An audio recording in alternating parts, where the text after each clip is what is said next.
हाँ बेटा, सबसे पहले आप लोगों का वापस स्वागत है। और वीडियो नंबर ये 46। मैंने पिछले वीडियो में आप लोगों को विद्युतीर्णता के अनुप्रयोग चल रहे थे, उसमें मैंने आप लोगों को क्या बताया था, आयनिक लक्षण और सहसंयोजक लक्षण के बारे में। और उसके बाद मैंने बोला था कि अगला जो पॉइंट होगा वो है बेटा आयनिक लक्षण प्रतिशत। और आयनिक लक्षण प्रतिशत ज्ञात करने के लिए एक सूत्र दिया था, वो सूत्र देने वाले वैज्ञानिक हैं हेनी तथा स्माइथ का सूत्र। और हेनी तथा स्माइथ का जो सूत्र है, वो जो सूत्र होगा बेटा वो होगा आप लोगों का 16 XA-XB प्लस 3.5 प्लस क्या करोगे, प्लस 3.5 XA-XB का स्क्वायर। तो इस सूत्र से आप लोग प्रतिशत आयनिक लक्षण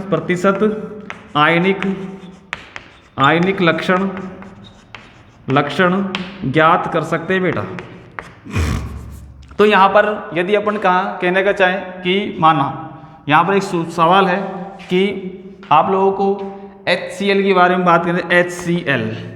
HCl में प्रतिशत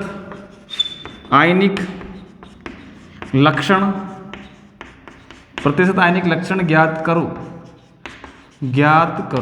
ठीक है, तो यहाँ पर अपन जानते हैं बेटा H बराबर विद्युतीर्णता कितनी होती है 2.1 और Cl बराबर होती है बेटा 3.0।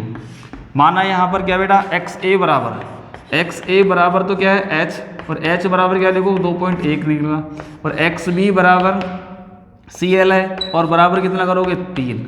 तो बेटा ये जो मैंने मान दिए हैं, इन मानों को आप लोग XA और XB के स्थान पर रखोगे और फिर आप लोगों को HCl के अंदर प्रतिशत आयनिक लक्षण ज्ञात करना है। बेटा ध्यान रख लेना कि कोई भी बंध 100% आयनिक या 100% सहसंयोजक नहीं होता। ना तो आयनिक हो सकता है, ना ये कोवेलेंट हो सकता है, अर्थात सहसंयोजक नहीं होगा। अर्थात कहने का मतलब समझ में आ गया होगा आप लोगों के। आयनिक लक्षण प्रतिशत ज्ञात करने का सूत्र है कौन सा, बराबर करके 16 XA-XB प्लस 3.5 XA-XB का स्क्वायर करना, और उसके बाद ये प्रतिशत आयनिक लक्षण आ जाएगा। जैसे में एक सवाल है, इस सवाल को आप लोग बेटा घर पे करना।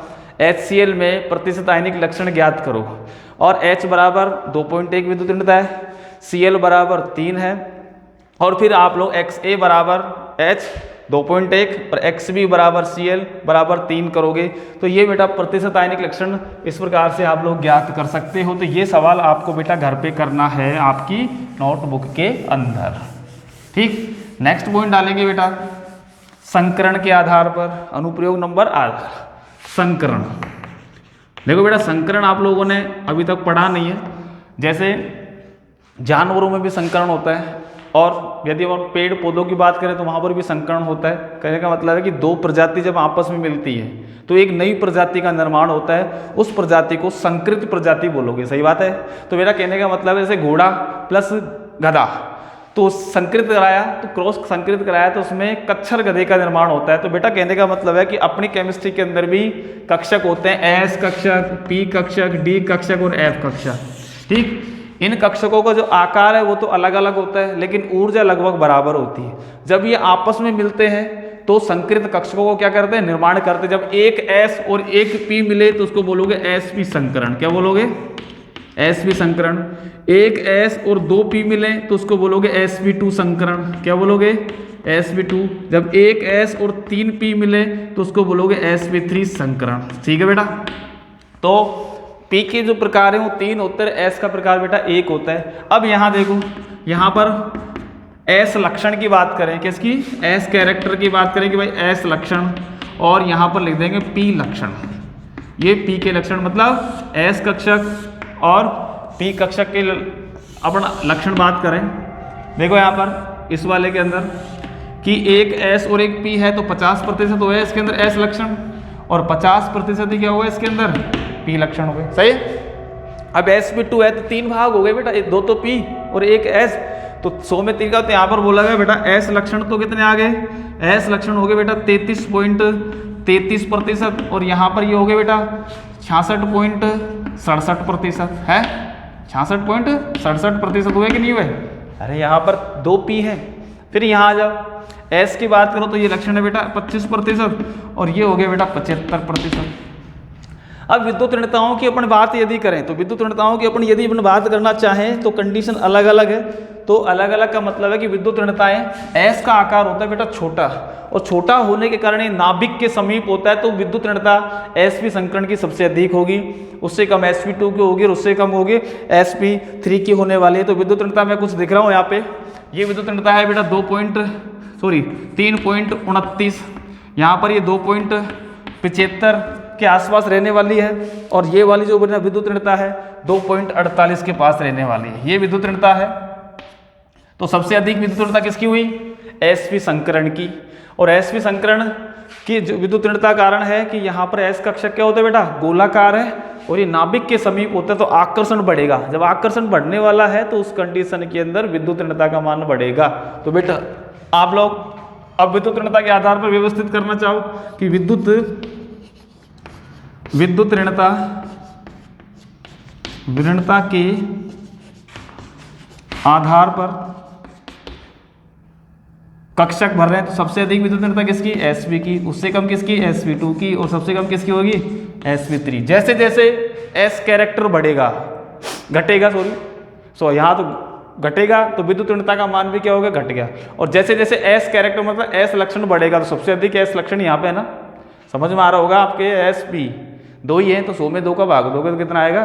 50-50। एक s और 2p 3 हो गया, 100 में 3 का भाग दोगे तो अलग s के लिए 1 है, तो इसके लिए sp3 में 4 है, 1 50-25 बोलते हैं, वो क्या आएगा?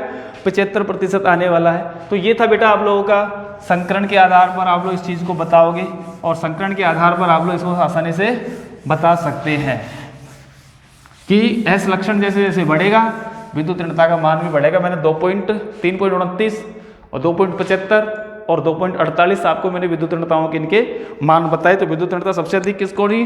sp संकरण की, क्योंकि s लक्षण 50% है। फिर sp2 क्योंकि s लक्षण उसके अंदर कितना है? 33% है। और फिर sp3 वहाँ s लक्षण केवल 25% है, तो विद्युत ऋणता उसकी सबसे क्या हो गई? कम हो गई। ठीक है बेटा, तो ये था बेटा आप लोगों का विद्युत ऋणता वाला टॉपिक। अगला जो टॉपिक है वो है बेटा संयोजकता। संयोजकता का मतलब क्या होता है भाई? किसी परमाणु के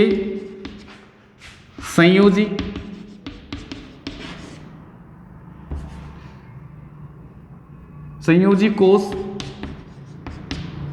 में उपस्थित इलेक्ट्रॉन की संख्या को संयोजकता कहते हैं। तो एक तो ये परिभाषा, ठीक, ये तो पहली बात। दूसरी बिल्कुल परफेक्ट डेफिनेशन, किसी परमाणु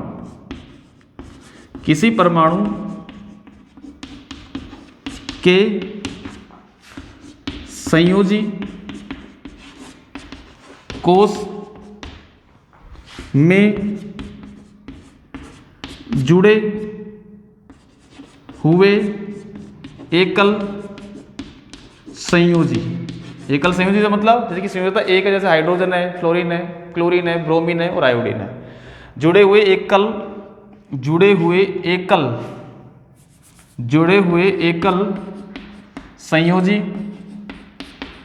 संयोजी परमाणुओं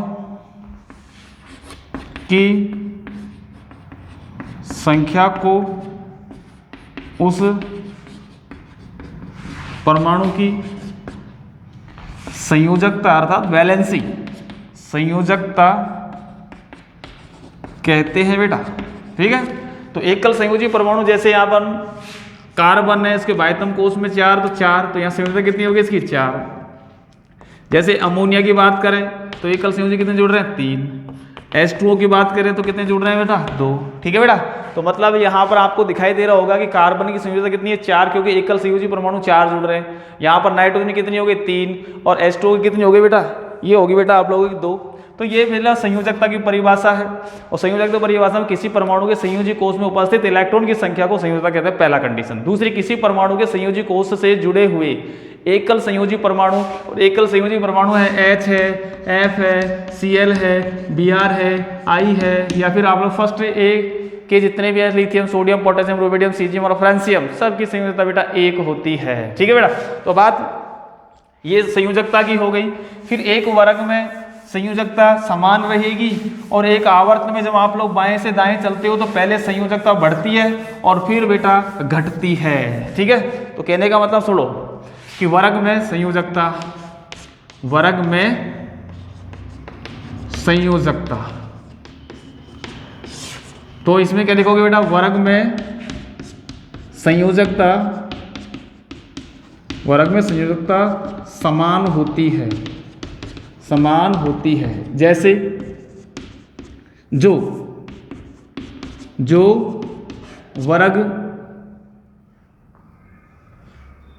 संख्या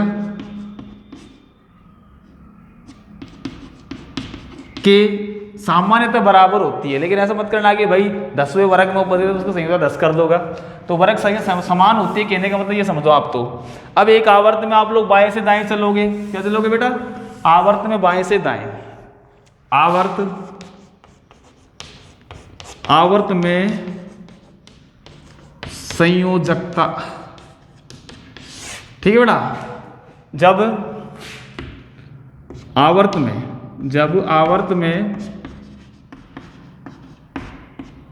में L2R चलते हैं तो पहले संयोजकता बढ़ती है, फिर घटती है। नोट करके, फर्स्ट A